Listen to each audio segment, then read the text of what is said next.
Welcome back to another round of news. Today we're gonna be having a guest over. This guest is a climate enthusiast and he's going to tell us today about how we can reduce the carbon emissions and reach net zero in schools and where it's mostly used and created and what we will do to reduce it.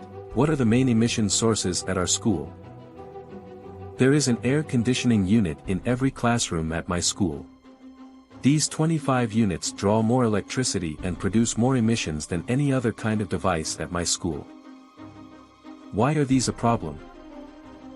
In the UAE, electricity has an emissions intensity of 0.39 kg CO2e/kWh.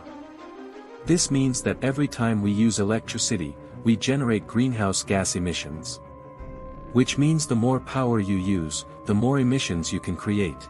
Our solution for reducing and removing GHG emissions in Al Nada school is to offset some of the air conditioning unit's electricity use with piezoelectric floor tiles. These do not produce emissions and could be built by students in the makerspace. By placing these piezoelectric floor tiles at strategic places around campus, like for example hallways, entrances, etc., you can use ordinary foot traffic to generate electricity. Now this foot traffic would be common in schools because of all the students and teachers walking around.